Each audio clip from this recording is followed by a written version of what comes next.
আপনার চাদর। উচের হাত বাড়িয়ে শতরূপার হাত থেকে ওই ব্যাগটা নিল। চাদরটা বের করে গায়ে জড়াতে জড়াতে শুধালো, ভালোভাবে ধুয়েছে তো? শতরূপা ওপর নিচ মাথা নাড়িয়ে হ্যাঁ বোঝালো। উঁচু দুই হাতে চাদরটা একটু উপরে তুলল। নাক টেনে ঘ্রাণ নিতে নিতে বলল, কোন ডিটারজেন্ট দিয়ে ধুয়েছ? এইসব ভরকালো শতরূপা, তবে পরক্ষণে আবার সামলে নিল নিজেকে। কিন্তু কোনো ডিটারজেন্ট ছাড়া সে উঁচে চাদর ধুয়েছে তা তো জানা নেই। নজরুল আহমেদ বাজার থেকে ডিটারজেন্টের প্যাকেট আনেন, তারপর শান্তি বেগম সে প্যাকেট খুলে গুঁড়োগুলো একটি কৌটো তুলে রাখেন। শতরূপা সেই কৌটো থেকে ডিটারজেন্ট নিয়ে চাদরটা ধুয়েছে। এখন সে ডিটারজেন্টের নাম কি তা তো জিজ্ঞেস করা হয়নি। মেয়েটি মনে মনে বিরক্ত হলো। তার ভীষণ বলতে ইচ্ছে হলো, চাদর ধুয়ে দিতে বলেছেন, ধুয়ে দিয়েছি। কোন ডিটারজেন্ট দিয়ে কিভাবে ধুয়েছি এত দিয়ে কি দরকার আপনার? তবে মুখ ফুটে এই কথাগুলো আর বলা হলো না শতরূপার। এত সাহস কোথায় তার? মেয়েটি মাথা নুয়ে নিল। মনের কথা মনেই চেপে রেখে মিনমিনে স্বরে জবাব দিল, জানি না। উঁচু কপালে ভাঁজ ফেলল, ব্রু কুচকে শুধালো, তুমি চাদরটা ধুয়েছ আর কোন ডিটারজেন্ট দিয়ে ধুয়েছ জানো না? আসলে কোন প্যাকেটের ডিটারজেন্ট আনা হয়েছে নাম কি দেখা হয়নি? এইটুকু বলেই থামল শতরূপা। এদিক ওদিক দৃষ্টি ঘুরিয়ে ফের বলল, আমি তাহলে এখন আসছি। এত তারা? কথাটা সম্পূর্ণ রেখেই থেমে গেল উৎস। কানে কেমন একটা শব্দ ভেসে এলো তার। মনে হলো যেন আশেপাশে কেউ ফিসফিস করে কথা বলছে এবং সাথে ধাক্কাধাক্কিও করছে। উৎস কান খাড়া করলো, বোঝার চেষ্টা করলো ঘটনাটা। সাথে সাথে মুখাভাবে পরিবর্তন ঘটল তার। কপালে ফুটে উঠল গুটি কয়েক ভাঁজ। উৎস তাকালো শতরূপার দিকে, রাশভারী কণ্ঠে বলল, তুমি এখানে দাঁড়াও, আমি একটু আসছি। শতরূপা আমতা আমতা করে বলল, কোথায় যাবেন? আমি বাড়ি যাব। আমি আসা পর্যন্ত অপেক্ষা করো। কথাটা বলে উৎস আর অপেক্ষা করল না। পেছন ঘুরে মাথাটা একটু ঘুরে এসে দাঁড়ালো একটি কলা গাছের ঝাড়ের কাছে। তাকিয়ে দেখলো নোমান, লিমন, আবিদ এবং রাজু এই শীতের মধ্যে কাঁপতে কাঁপতে দাঁড়িয়ে আছে কলা গাছ ঝাড়ের ভিতরে। একটার গায়ের ওপর থেকে আরেকটা উকি মেরে রয়েছে এতক্ষণ সে এবং শতরূপা যেখানে দাঁড়িয়েছিল সেখানেই। উঁচু একটু এগিয়ে এসে নিঃশব্দে দাঁড়ালো লিমনের পেছনে। হাত উঁচিয়ে আলতোভাবে চাপড় মারল তার কাঁধে। লিমন কাঁধ ঝাঁকালো, পিছনে না তাকিয়ে বলল, জ্বালাস না তো, দেখতে দে। আবিদের কথা শেষ হতে না হতে তার সামনের দিকে দৃষ্টি রেখে নোমান বলল, উৎস ভাই কোথায় গেল বলতো? ওখানে তো এখন শুধু শান্তর বোন একা দাঁড়িয়ে আছে। গেছে হয়তো ঝোপঝাড়ের আড়ালে কাজ সারতে। বাক্যটা বলে থামল রাজু। কণ্ঠের একরাশ মুখ রুক্ষ ঢেলে বলল, এই শীতে পোশাক পায়খানার যে কষ্ট ভাই, তা আর পৃথিবীতে কোনো কাজে নেই।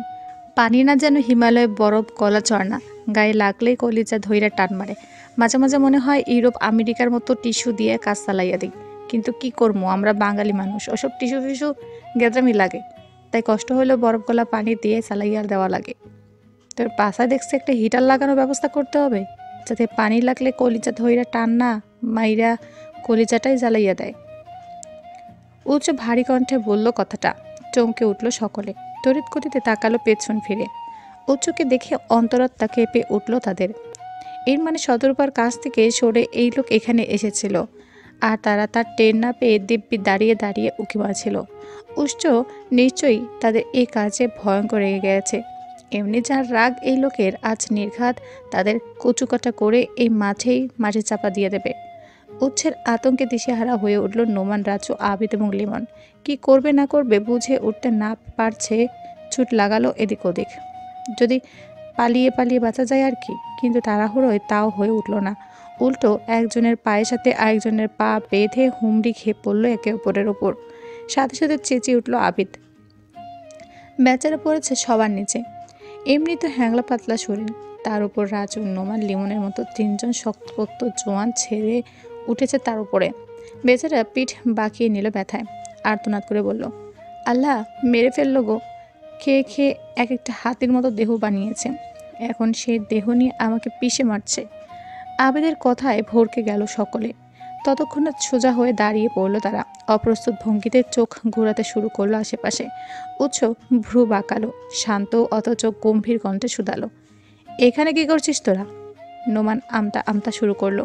জোরপূর্বক হেসে বলল, না মানে ভাই, সবাই মিলে শীতের সকালে একটু হাঁটতে বেরিয়েছিলাম আর কি। নোমানের কথায় সায় জানালো বাকিরাও। রাজু মাথা নাড়িয়ে বলল, জি ভাই, নোমান ঠিক বলেছে।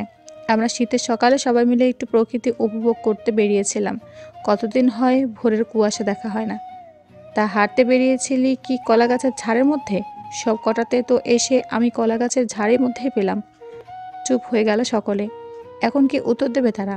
তারা তো এই শীতের মধ্যে হাঁটতে আসেনি, এসেছিল উৎস আর শতরূপার পেছনে গোয়েন্দাগিরি করতে। গতকাল শান্ত যখন বলেছিল আজ ভোরে শতরূপা দেখা করতে আসবে, তখনই তারা সকলে মিলে পরিকল্পনা করে নিয়েছিল এখানে হানা দেবে। আর করেছ তাই।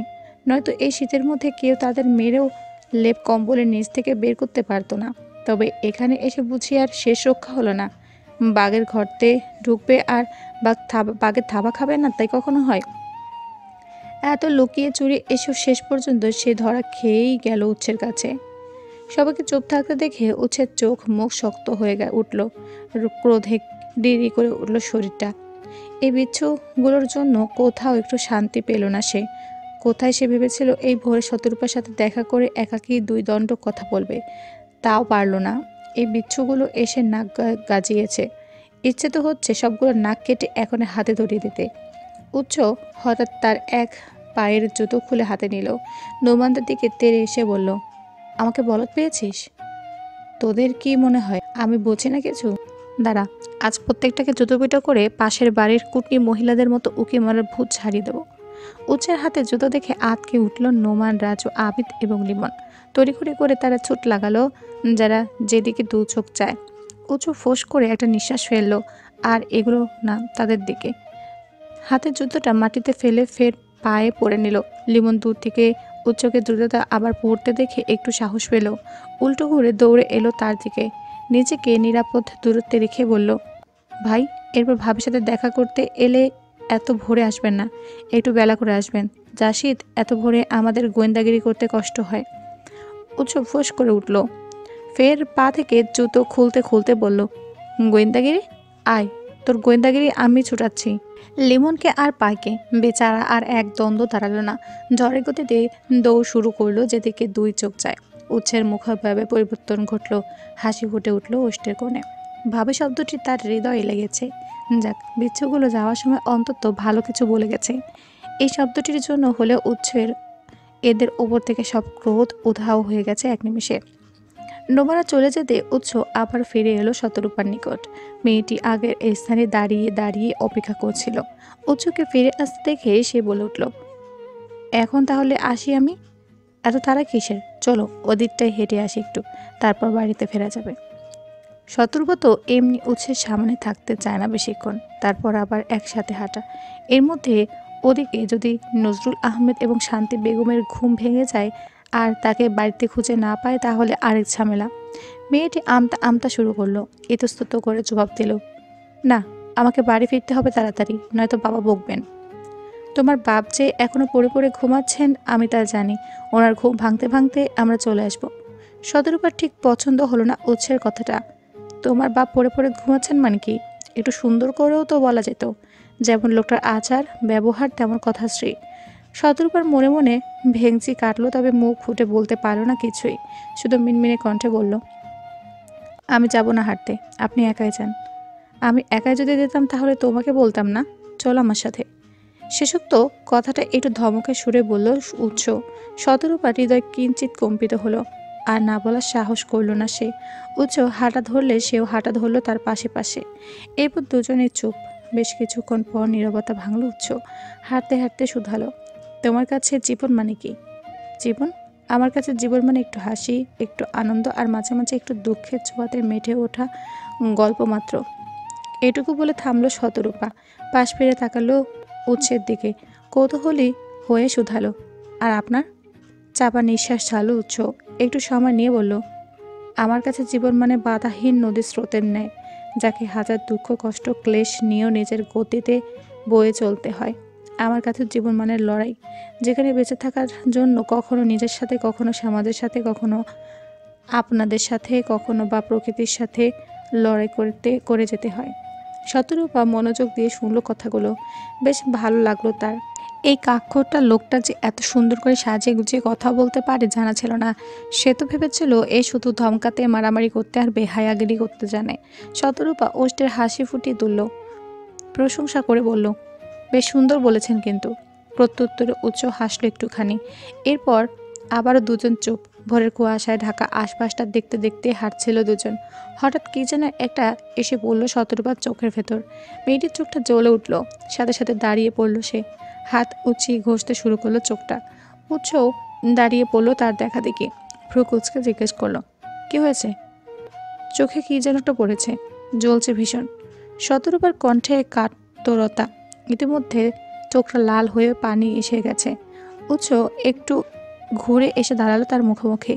কণ্ঠে কিছুটা অস্থিরতা নিয়ে বলল, কই কি পড়েছে আমাকে দেখতে দাও। শতরূপার চোখ থেকে হাত ছড়ালো না। চোখে কি পড়েছে তাও দেখতে দিল না উৎসকে। ভ্রু কুচকালো উৎস। এবার নিজেই হাত বাড়িয়ে মেয়েটির হাত সরিয়ে নিতে চাইল চোখ থেকে। অপ্রস্তুত হলো শতরূপা। উৎসের স্পর্শ তার হাতে লাগার পূর্বে সে পিছিয়ে গেল 2 কদম। উৎসের কপালে ভাঁজ পড়ল। থমথমে কণ্ঠে সে বলল, আমি তোমাকে আদর করে ভালোবেসে ছুঁয়ে দিতে চাইছি না, চোখে কি পড়েছে সেটা দেখতে চাইছি শুধু। যে 2 কদম পিছিয়ে গিয়েছো, এখন ভদ্রমের মতো সেই 2 কদম সামনে এসে এগিয়ে এসো। শতরূপা ভরকে গেল কিঞ্চিত। কথার কেশরী, আদর করে ভালোবেসে ছুঁয়ে দিতে চাইছি না মানে কি? ভালোবাসা আদর শব্দগুলো কি এভাবে সরাসরি বলার মতো? এই শব্দ দুটো খুব ছোট হলেও এর অর্থ খুব গভীর এবং অস্বস্তিদায়ক, বিশেষ করে অপরিচিত মানুষের সামনে। উৎস এখনও শতরূপার অপরিচিতদের কাতারেই রয়েছে। মাত্র কয়েকটা দিন হলো এই পুরুষের সাথে তার দেখা। এখনও দুজন দুজনের সম্পর্কে কিছুই জানে না, শুধু ভাগ্যের হেরফেরে 2-4 বার দেখা হয়েছে এই যা। এর মধ্যে লোকটা কি সাবলীলভাবে অপরিচিত এক নারীর সামনে এই শব্দগুলো উচ্চারণ করলো। শতরূপার সামনে এগোলো না, বরং কপাল কুঁচকে হাতের উল্টো পিঠে চোখটা টলতে শুরু করলো। মনে হচ্ছে যেন হাতের ঘর্ষণে চোখের পিন্ডি চটকে দিবে। ইতিমধ্যে চোখ তো লাল করে ফুলিয়ে ফেলেছেই, এখন চোখটা পুরোপুরি নষ্ট না করা বাকি আর। উঁচু চোখ ছোট ছোট করে তাকালো শতরূপার চোখের দিকে। গম্ভীর কণ্ঠে বলল, এমনি তো চোখ দুটো আলুর মতো, তার মধ্যে এর উপর যে পরিমাণ অত্যাচার চালাচ্ছ, এ বেচারা যদি কথা বলার শক্তি থাকতো এতক্ষণে তোমার বিরুদ্ধে যুদ্ধ ঘোষণা করে বলতো, তুই একটা ক্যাথরিন নাইট, তোর মতো অত্যাচারী মহিলার সাথে আমি থাকবো না। শতরূপা ভরকে গেল। সে কি এমন করেছে? চোখে কিছু একটা গিয়েছে বিধায় শুধু চোখটাই তো ঘষেছে, এত অত্যাচারী হওয়ার কি আছে? আর এই ক্যাথরিন নাইটেই বা কে? এটা কারোর নাম নাকি অন্য কিছু? এ ধরনের শব্দ সে আগে কখনো তো শোনেনি।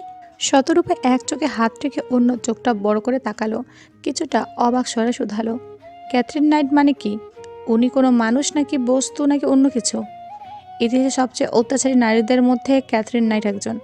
এই ভদ্রমহিলা একজন কসাই ছিলেন। তিনি মাংস কাটতে এতটা পছন্দ করতেন যে বিছানার কাছে সবসময় কসাইদের একটি ছুরির সেট ঝুলিয়ে রাখতেন। তিনি বিয়ের পরের দিনই নিজের প্রথম স্বামীকে হত্যার চেষ্টা করেন। নিজের 2 মাসের কন্যা সন্তানকে রেল লাইনে ফেলে দিয়ে আসেন, যদিও ভাগ্যক্রমে বেঁচে গিয়েছিল শিশুটি। তারপর দ্বিতীয় বিয়ে করেন। দ্বিতীয় স্বামীর সাথে ঝগড়ার রেশ ধরে তার 8 সপ্তাহের কুকুরের জিহ্বা কেটে নেন এবং চোখ তুলে ফেলেন। এরপর আবার তিনি গোপনে প্রাইস নামক একজনের সাথে সম্পর্কে জড়িয়ে পড়েন, কিন্তু সেখানে দ্বন্দ্বের সৃষ্টি হলে তিনি 37 বার ছুরির আঘাতে তাকে হত্যা করেন।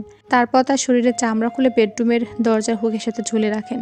শুধু তাই নয়, প্রাইসের মাথা কেটে তার দ্বারা স্যুপ রান্না করেও খেয়েছিলেন এই ভদ্রমহিলা। শতরূপা শিউরে উঠল এমন ভয়ঙ্কর বর্ণনা শুনে। কোনো নারী কখনো এতটা হিংস্র হতে পারে? নারী মানেই তো মায়ের জাত।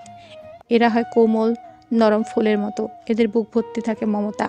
এরা কিভাবে পশুর ন্যায় এতটা পাষাণ হয়? আর পাষাণ যদি হয়েও থাকে তবে ধরা পড়লেও কিভাবে? ধরা পড়ার পর কি তাকে কোনো শাস্তি দেওয়া হয়েছিল? শতরূপার মনে প্রশ্নটা ডানা মেলল। কৌতূহলী হয়ে সে প্রশ্ন করল, তারপর এই নারীকে ধরল কিভাবে? আর ধরা পড়ার পর একে কি শাস্তি দেওয়া হয়েছিল?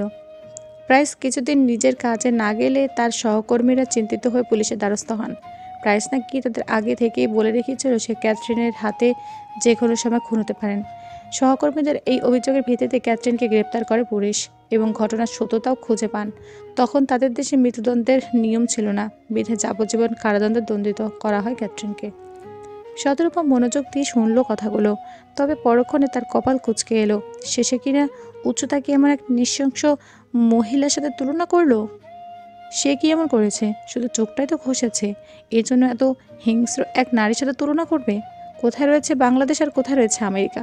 দুটোর মধ্যে আকাশ পাতাল ব্যবধান। শতরূপা বিরক্ত হলো, কপালে গুটি কয়েক ভাঁজ ফেলে বলল, আমি মোটেই ক্যাপ্টেন নাটের মতো হিংস্রতার পরিচয় দেয়নি। শুধু শুধু বাজে কথা বলবেন না। তুলনা দিলেও যুক্তিসঙ্গত তুলনা দিন। এমন মান ইজ্জত মারা যুক্তি দেবেন না। কথাটা বলে শতরূপা আবারও নতুন উদ্যমে নিজের চোখ ঘষার কাজও শুরু করলো। উচ্চ ভ্রু কুচকালো।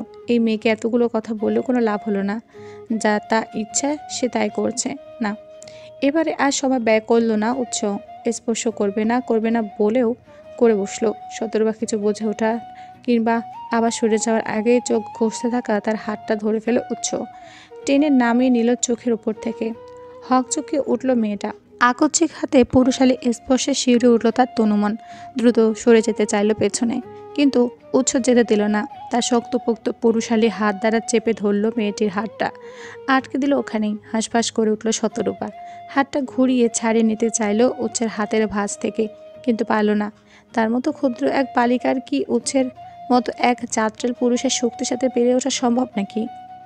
উচ্চ শক্ত হাতে শতরূপাকে টেনে নিজের সন্নিকটে নিয়ে এলো। ব্রুকুচকে লাল হওয়া চোখটার দিকে তাকিয়ে বলল, চোখটার অবস্থা তো দেখছি গোলালুর থেকে লাল আলো করে ফেলেছ। উচ্চ এবং শতরূপার মাঝে এখন দূরত্ব খুবই কম, মেপে দেখলে 2-3 ইঞ্চি হবে হয়তো। উচ্চ কিছুটা ঝুঁকলো শতরূপার মুখের ওপর। তার উষ্ণ নিঃশ্বাস ছুঁয়ে দিল মেয়েটির মুখমণ্ডল। হাঁসফাঁস করে উঠল শতরূপা। হৃদস্পন্দন বেড়ে গেল তত্ত্বনিয়ে। এর পূর্বে সে আর কখনো কোনো পুরুষের এতটা সন্নিকটে যায়নি, আজ প্রথম। তাই অস্বস্তি বোধটাও খুব বেশি। মেয়েটি দৃষ্টি ঘুরিয়ে এদিক ওদিক তাকালো। বিরক্ত হলো উচ্চ। এভাবে চোখ ঘুরালে চোখে কি পড়েছে বা কি হয়েছে তা সে দেখবে কিভাবে? কপাল কুঁচকে নিল সে। বিরক্তি ভরা কণ্ঠে বলল, চোখে ঠিক কি পড়েছে দেখতে তো দেবে। এভাবে চোখটা মার্বেলের মতো এদিক ওদিক নাড়াচ্ছ কেন? শতরূপা চোখটা ঘুরানো তবুও থামালো না। এখন আবার সাথে মাথাও ঘুরানো শুরু করেছে। ভেতরে ভেতরে মেয়েটি অস্বস্তি বোধে মুচড়ে পড়েছে। মুখ খুলে শক্ত গলা কিছু বলতেও পারছে না এই ভয়ঙ্কর পুরুষের সামনে। সে সাহস হচ্ছে না তার। মন চাইছে বলতে, কিন্তু কণ্ঠনালী দমিয়ে রেখেছে। উঁচু যা ভয়ঙ্কর বেহায়া পুরুষ, তাতে তার মুখের ওপরে কিছু বললে না আবার হিতে বিপরীত কিছু ঘটে যায়। এখন সে একা একটা মেয়ে মানুষ আছে এখানে, আশেপাশে কেউ নেই। এখন যদি এখানে উৎস তাকে মেরে ফেলে রেখেও চলে যায়, তাহলে তাকে বাঁচানোর জন্য কেউ আসবে না। ঠিক এই কারণে সে চাদর নিয়ে উৎসের কাছে আসা যায়নি, পাঠিয়েছিল শান্তর দ্বারা। কিন্তু শেষমেশ তাকেই আবার আসতে হলো। উৎস কিঞ্চিত সময় নিয়ে ভ্রু কুঁচকে তাকিয়ে রইল উৎসার মুখ পানে। অতঃপর হুট করে 2 হাত তুলে রাখলো তার 2 গালে। শক্ত হাতে মেয়েটির মাথা নাড়ালো বন্ধ করে দিয়ে আটকে দিল এক স্থানে। চমকে উঠল মেয়েটি, চোখ বড় বড় করে বলল, কি করছেন কি? উঁচু জবাব দিল না। শতরূপার মুখের ওপরে ঝুঁকে থেকেই হালকাভাবে ফু দিতে শুরু করলো তার চোখে। কেঁপে উঠল মেয়েটির ছোট খাটো দেহখানি। সর্বাঙ্গ জুড়ে উদয় ঘটল এক অদ্ভুত তাড়নার। এ কেমন অনুভূতি? কোনো পুরুষের সান্নিধ্যে এলে বুঝি এমন অনুভূতি হয়? কই, নজরুল আহমেদ কিংবা শান্তের সান্নিধ্যে গেলে তো শতরূপা এমন অনুভব করে না। তাহলে উৎসের সান্নিধ্যে এসে এমন অনুভব কেন করছে? মেয়েটি কেমন দুর্বল হয়ে পড়ল। কিছু বলতে চেয়েও কণ্ঠনালী ভেদ করে কোনো শব্দ বের করতে সক্ষম হলো না।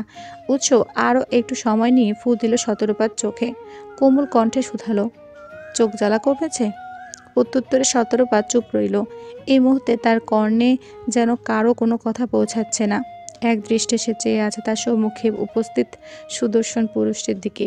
উচ্চ আর শতরূপার উত্তরে অপেক্ষা করল না। এই উদ্যোগে তার শরীরে জড়ানো চাদরটা এক কোণা ওষ্ঠ দ্বারা নিল। মুখ দ্বারা জোরে জোরে কয়েকটা শ্বাস ছেড়ে চাদরের কোণাটা গরম করে তা দ্বারা ভাপ দিল শতরূপার চোখে। এই পর্যায়ে ধ্যান ভাঙল মেয়েটির। অপ্রস্তুত হলো সে। আড়ষ্ট ভঙ্গিতে ততক্ষণাৎ দূরে সরে গেল। উচ্ছের কপালে ফের ভাঁজ পড়ল। গম্ভীর কণ্ঠে শুধালো, চোখের জ্বালানি কমেছে? এলোমেলো দৃষ্টি ফেল শতরূপা। আমতা আমতা করে জবাব দিল, আগে থেকে অনেকটা। থামলো মেয়েটি, দম নিয়ে ফের বলল, এখন তাহলে আমি আসছি। বাবা ঘুম থেকে উঠে আমাকে খুঁজে না পেলে কুরুক্ষেত্র বাদ দিয়ে ছাড়বেন। তোমার বাবার এই ছাড়া আর কাজ কি? উঠের কথাটা সম্পূর্ণরূপে শুনল না শতরূপা। তার পূর্বে পেছন ঘুরল সে।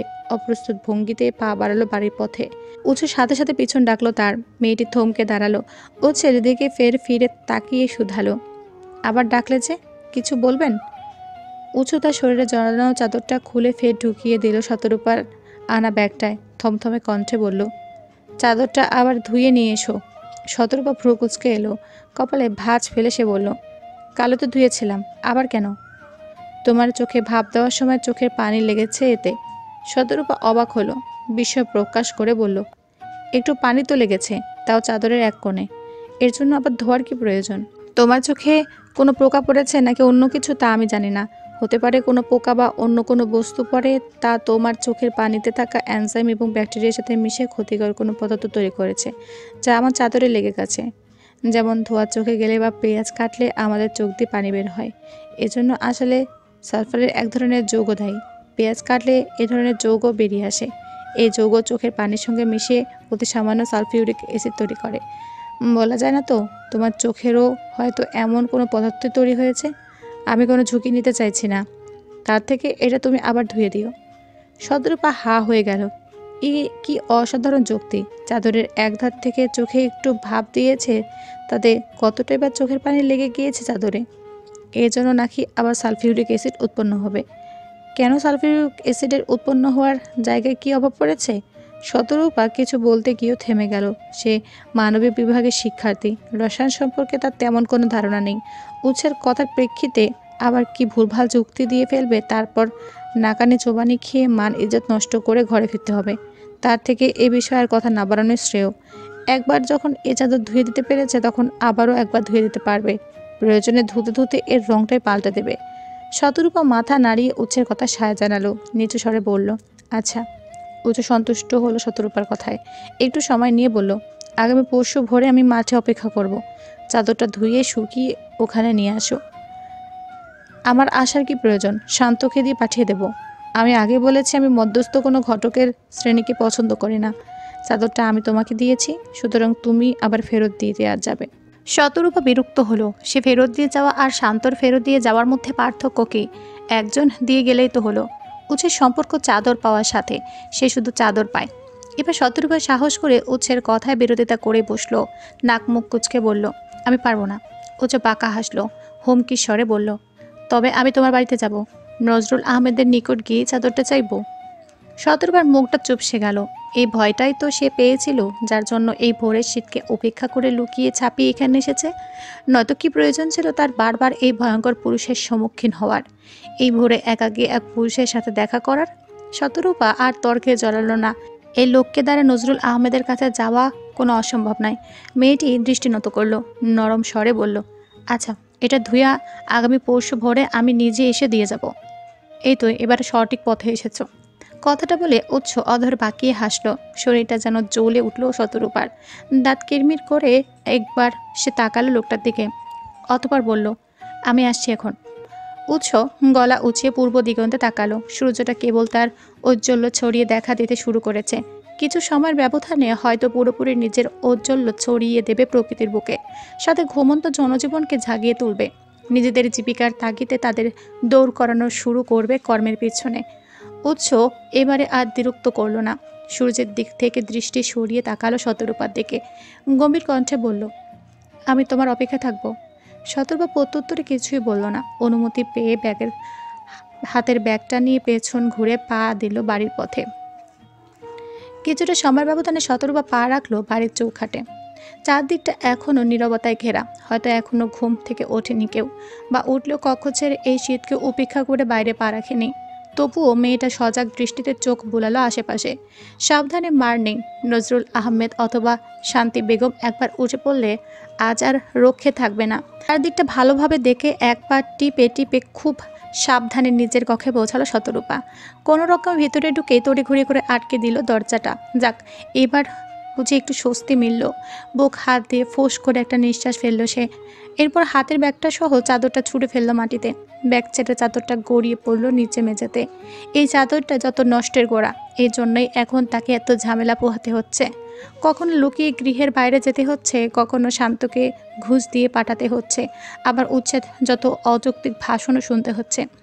উচ্ছের সম্মুখে নিজের ক্রোধ বহিঃপ্রকাশের দুঃসাহস তো শতরূপার নেই। তবে এই বন্ধ ঘরে একাকী ঠিক আছে। শতরূপা ফুঁসে উঠে পা দ্বারা লাথি মারল চাদরে। দাঁতে দাঁত পিষে বলল, বদমাস বেটা, বদমাস চাদর। বেচারা চাদর, না আছে তার ভেতরে প্রাণ, না আছে জবান। এই দুটোর একটাও যদি তার ভেতরে বিদ্যমান থাকতো, তবে এতক্ষণে সে নিশ্চয়ই এদের অত্যাচারের বিরুদ্ধে রুখে দাঁড়াতো, প্রতিবাদ করে বলতো, সরকারি মাল পেয়েছিস আমাকে, যখন যার ইচ্ছে অযৌক্তিক কারণ দেখিয়ে ধুয়ে ধুয়ে ছাল চামড়া তুলে দিচ্ছিস, আর এখন লাথি মারছিস। গায়ে শীত লাগলেই তো আমাকে জড়িয়ে নিস, আবার অযৌক্তিক কারণ দেখে অত্যাচার শুরু করিস। সব শালা বিশ্বাসঘাতকের দল। তোদের মতো মির্জাফর আর ঘসেটি বেগমের বিরুদ্ধে তো তৃতীয় বিশ্বযুদ্ধ ঘোষণা করা উচিত। বেচারা চাদরের আর প্রতিবাদ করা হলো না। তার আগেই দুই হাতে তাকে তুলে নিল শতরূপা। মাথার উপরে তুলে কিঞ্চিত সময় নিয়ে ঘুরিয়ে ফেললো ফের নিচে মেঝেতে। গম্ভীর ক্রোধ নিয়ে তার উপরে দাঁড়িয়ে লাফাতে লাফাতে বলল, ইচ্ছে তো করছে তোর ওই মালিকের ভয়ঙ্কর বুকের ওপরে উঠে ঠিক এইভাবে লাফিয়ে লাফিয়ে তার বুকের পাঁজর ভেঙে ফুসফুস হৃৎপিণ্ড সব ভর্তা করে দিতে, কিন্তু সে সক্ষমতা বা সাহস কোনোটাই তো আমার নেই। তাই আপাতত তোকে দিয়ে কাজ চালিয়ে দিচ্ছি, হিটলার ব্যাটার অশুভ চাদর। কিছুটা সময় নিয়ে শতরূপা লাফালো চাদরটার উপরে। এক পর্যায়ে হাঁপিয়ে গেলে থেমে গেল সে। জোরে নিঃশ্বাস নিতে নিতে তাকালো এদিক ওদিক। হঠাৎ চোখ পড়ল কক্ষের এক ধারে স্থান পাওয়া ড্রেসিং টেবিলটার দিকে। স্মরণে এলো উচ্চ তখনকার বলা কথাগুলো। তখন তো উচ্চ তার চোখকে গোল আলুর সাথে তুলনা করেছিল। তার চোখ কি সত্যি গোল আলুর মতো? কই, আগে তো কখনো কেউ এমনটা বলেনি। উল্টো সবাই সব সময় তার চোখ নিয়ে প্রশংসা করেছে। সবাই বলেছে তার চোখগুলো নাকি ডাকর ডাকর হরিণের ন্যায়। তাহলে উচ্চ কেন এমন বলল? মেয়েরা এমনিই তার সৌন্দর্যের বিষয়ে ভীষণ খুঁতখুঁতে স্বভাবের হয়। এরপর আবার যদি কেউ সেই সৌন্দর্যের ত্রুটি ধরে তাহলে তো কথাই নেই, আবারও খুঁতখুঁতে হয়ে ওঠে। শতরূপা চাদরটা মেঝেতে ফেলে রেখে এগিয়ে গিয়ে দাঁড়ালো ড্রেসিং টেবিলের সামনে। তাকালো আয়নায় নিজের প্রতিবিম্বের দিকে। ভালোভাবে পর্যবেক্ষণ শুরু করলো চোখের। উচ্ছের প্রথম দিকের বলা কথাটা সত্যতা না পেলেও শেষ দিকের বলা কথাটাই সত্যতা পেল সে। তার একটা চোখ ভালো থাকলেও অন্যটার অবস্থা শোচনীয়। সেটা গোল আলুর মতো না হলেও লাল আলুর মতো ঠিক মনে হচ্ছে। চোখটা ঘষতে ঘষতে ফুলে ফেপে ডাগর ডাগর চোখের পরিবর্তে লাল আলুর মতো হয়ে উঠেছে। সূর্যের ঔজ্জ্বল্য বৃদ্ধি পেয়েছে, তবে আবহাওয়ার শীতের শক্তপোক্ত বিচ্ছরণ থাকায় তাপ ছড়াতে পারেনি সে। রাতের বিশ্রাম শেষে জনজীবন ব্যস্ত হয়ে পড়েছে আবারও। গ্রামের বাজারে হাট মিলেছে একটু বেলা হতেই। চারদিকে মানুষের কোলাহল বেড়েছে। হই হই রই রই পরিবেশ পুরো বাজার জুড়ে। সে বাজারেরই এক কোণে ছোটোখাটো টিনের তৈরি একটি দোকানে বসে সাঙ্গ পাঙ্গদের নিয়ে ক্যারাম খেলছে উচ্চ। এটা দোকান বললে অবশ্য ভুল হবে, এটাকে এক প্রকার ক্লাব বলা চলে। দোকান মানে তো প্রয়োজনীয় পণ্য কেনাবেচার কেন্দ্র, কিন্তু এখানে কোনো কিছু কেনাবেচা হয় না। এই পুরো ঘরটা জুড়ে ক্যারাম বোর্ড, দাবা, লুডো, পাজেল দিয়ে সাজানো। উঁচে বানিয়েছে ঘরটা। দিনের অধিকাংশ সময়ই সে নিজের সাঙ্গপাঙ্গদের নিয়ে এখানে সময় কাটায়। আজও তার ব্যতিক্রম নয়। উচ্ছের মাথা নুয়ে নুয়ে ক্যারাম খেলার মধ্যেই ক্লাবে এসে উপস্থিত হলো বাদল এবং তার দল। বাদল এই গ্রামেরই ফোরকান শিকদারের পুত্র। বেশ অর্থ সম্পদ, প্রভাব প্রতিপত্তি রয়েছে তাদের, আর থাকবেই না বা কেন। ফোরকান শিকদারের যে সুদের ব্যবসা, গ্রামের মানুষদের অজ্ঞতা এবং সহজ সরলতার সুযোগ নিয়ে সে চড়া সুদে অর্থ বিলায়, নিজেও লাভ করে, আর গ্রামের মানুষদের সম্মুখেও মহান হয়ে ওঠে। বাদল তার দলবলকে নিয়ে ক্লাবে ঢুকে এদিক ওদিক তাকালো। উঁচু স্বরে বলল, আসসালামু আলাইকুম উৎস ভাই, কেমন আছেন? উৎস মাথা তুলে এক পলক তাকালো বাদলের দিকে, ফের ক্যারাম বোর্ডের গুটিতে হাত চালাতে চালাতে জবাব দিল, ওয়ালাইকুম আসসালাম, আছি ভালোই। তোদের কি খবর? দলবল নিয়ে হঠাৎ আমার আস্তানায়? নোমান, আবিদ, রাজু উৎসের সাথে ক্যারাম খেলছিল। লিমন সহ বাকিরা পাশে দাঁড়িয়ে দাঁড়িয়ে এতক্ষণ দর্শকের ভূমিকা পালন করছিল। বাদল ও তার দলবলকে দেখে লিমন এগিয়ে এলো নোমানদের নিকটে। মৃদু স্বরে বলল, এই শীতের দিনে এই বর্ষা বাদল আবার তার বৃষ্টির ফোঁটাদের নিয়ে এখানে উপস্থিত হয়েছে কেন? নোমানও লিমনের ন্যায় একইভাবে নিচু স্বরে জবাব দিল, কি জানি, দেখি কি বলে। তবে কোনো কাজ ছাড়া যে এই শীতের দিনে বৃষ্টির ফোঁটাদের নিয়ে বর্ষা বাদল উকি দেবে না সে ব্যাপার নিশ্চিত। বাদল অষ্টদয় হাসির রেখা ফুটিয়ে বলল।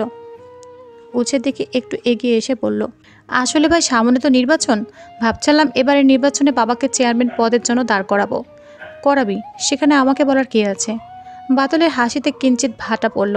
একটু ইতস্তত করে সে বলল, না মানে ভাই, আপনি যদি আমাদের পাশে থাকতেন, আমাদের সমর্থন পেলে বাবা ঠিক জিতে যেত। উচ্চ খেলা বন্ধ করলো, সোজা হয়ে দাঁড়িয়ে তাকালো বাদলের দিকে, কপালে ভাঁজ ফেলে শুধালো, তোর বাপ এই গ্রামের উন্নয়নের জন্য কি কি কাজ করেছে যে তাকে সমর্থন করব? আরও গ্রামের সহজ সরল মানুষদের ঠকিয়ে সুদের টাকায় নাদুস একটা ভুঁড়ি বানিয়েছেন। তোর বাপকে আমি সমর্থন করব কি দেখে? ওই নাদুস ভুঁড়ি দেখে? বাদল ব্যস্ত হলো, চটপটে কণ্ঠে জবাব দিল, এতদিন তো চেয়ারম্যান হওয়ার কোনো পরিকল্পনা ছিল না, তাই গ্রামের মানুষদের ভালো খারাপ নিয়ে ততটা মাথা ঘামায়নি, কিন্তু এখন করবে। আর যদি একবার চেয়ারম্যান হয়ে যেতে পারে, দেখবেন গ্রামের ভুল একদম পাল্টে দেবে। কিভাবে পাল্টে দেবে? সবাইকে তোর বাপের মতো একটা ভুঁড়ি উপহার দেবে নাকি? আমি কিন্তু ওই ভুঁড়ি টুড়ি নেব না, আমার বউ পছন্দ করবে না।